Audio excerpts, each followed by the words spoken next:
Om Namo Bhagavate Shri Ramanaya. Namo Ramana. Welcome, brothers and sisters. Today it's talk number 13. Mrs. M.A. Pigot, an English lady who had read Search in Secret India, came to see Maharshi. The services of a disciple as interpreter were provided.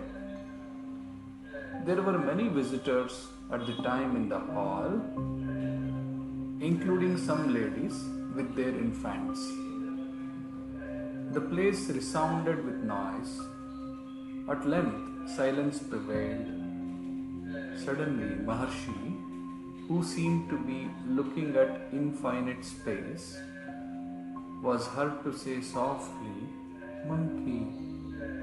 A little baby was then discovered in the doorway, unobserved by the mother, who was seated on the other side of the door, with a large monkey standing on his hind legs, who with both hands was fondling the child, not hurting it in the slightest, both being at peace with each other in Maharshi's presence.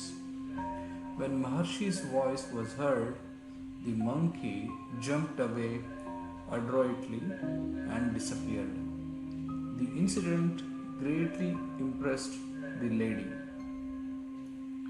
So lady is asking, is a master necessary for realization? Mrs. Pigot asked first. Maharshi, the realization is the result of the master's grace.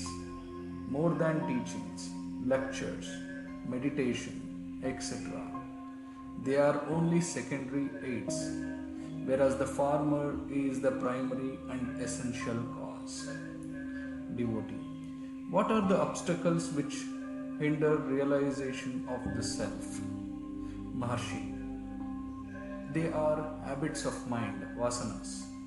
Devotee, how to overcome the mental habits, vasanas? Maharshi, by realizing the self. Devotee, that is a vicious circle. Maharshi, it is the ego which raises such difficulties, creating obstacles, and then suffers from the perplexity of apparent paradoxes.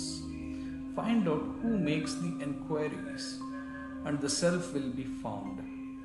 Devotee, what are the aids of realization?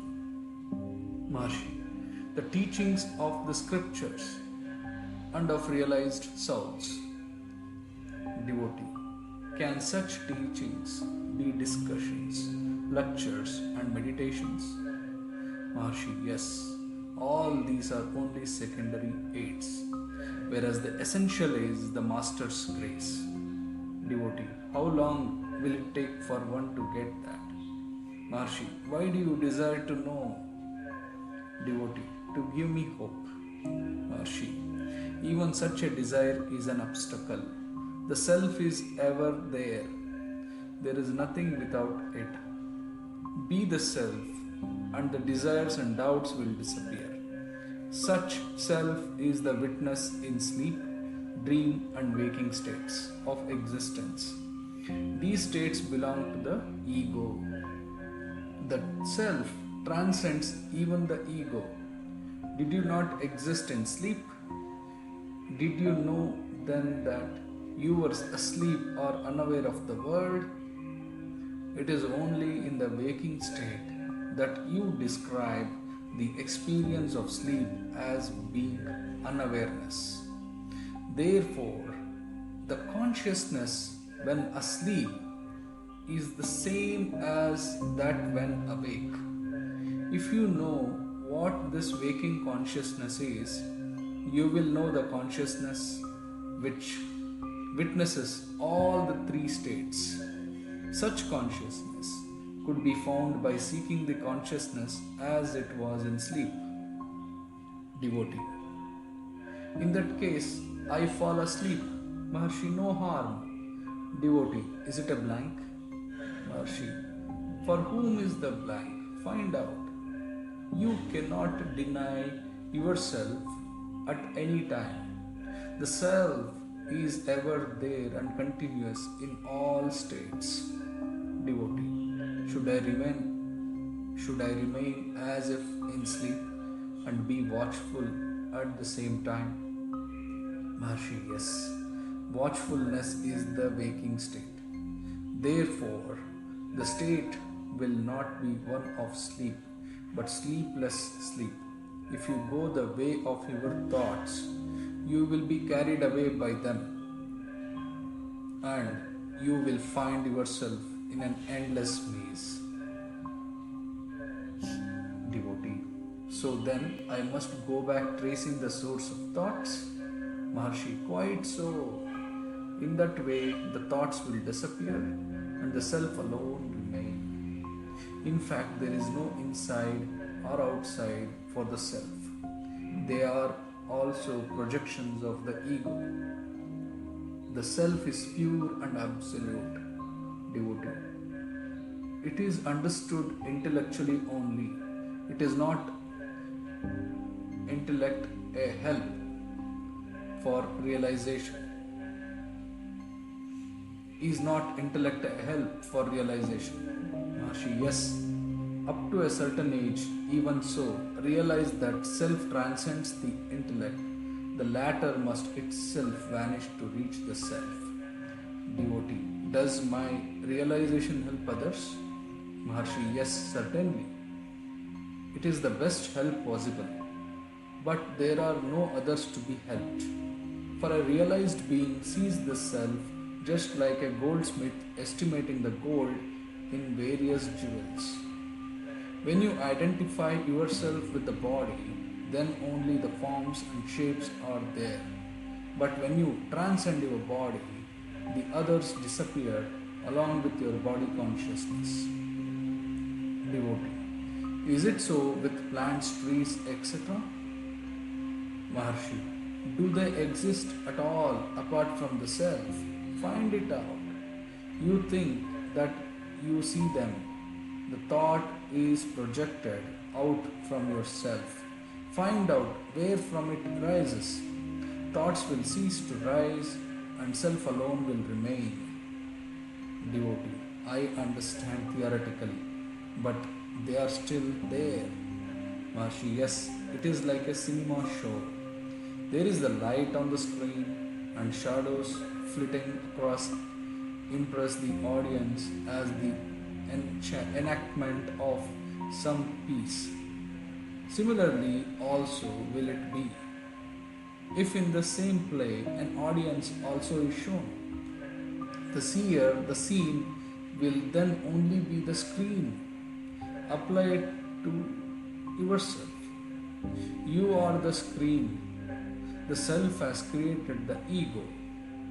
The ego has its accreations of thoughts which are displayed as the world, the trees, plants, etc., of which you are asking. In reality, all these are nothing but the self. If you see the self, the same will be found to be all, everywhere and always. Nothing but the self exists. Devotee, yes, I still understand only theoretically, yet the answers are simple and beautiful and convincing. Maharshi, even the thought I do not realize is an hindrance. In fact, the self alone is. In Talk 13, Mrs. M.A. Peagoat, an Englishwoman who had read Search in Secret India, came to visit Ramana Maharshi. During her visit, a curious incident occurred. The hall was filled with visitors, including some women with their infants. The atmosphere was noisy, but at one point, silence settled in. Suddenly, Maharshi softly said, "Monkey." It was then that everyone noticed a baby near the door being gently fondled by a monkey, with neither causing harm to other. When Maharshi spoke, the monkey jumped away and disappeared. This scene left a deep impression on Mrs. Peagot, and she proceeded to ask Maharshi a series of profound questions.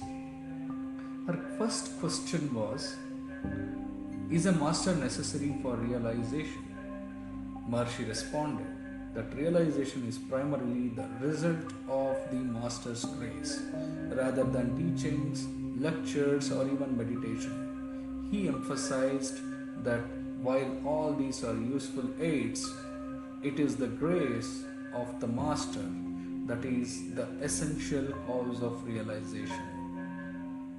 When Mrs. Peagot asked about the obstacles that hinder realization, Maharshi explained that these obstacles are nothing but the habits of the mind, known as vasanas. To overcome these mental habits, he advised one must realize the self.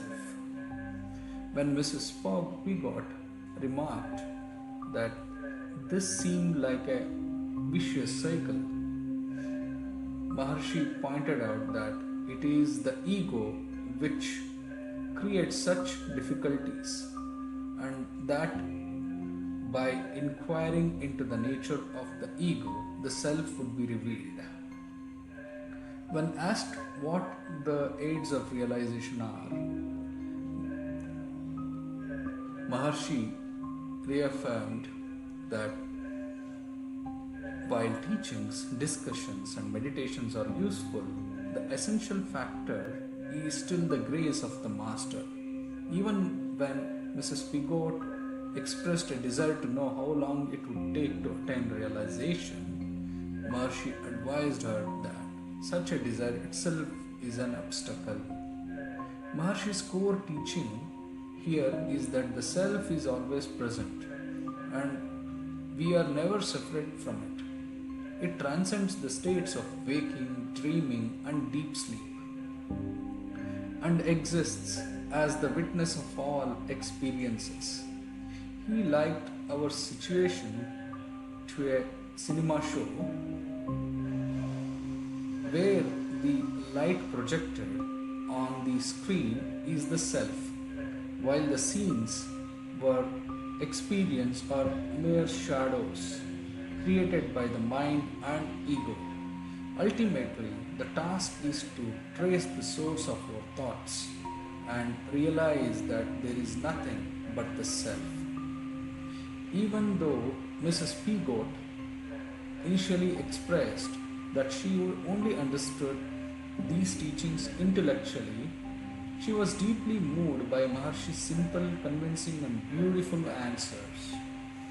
Maharshi's teaching here encourages us to transcend intellectual understanding, to let go of desires, and to surrender to the grace of the self, which alone is real and ever present. Om Namo Bhagavate Shri Ramanaya. Namo Ramana. Thank you.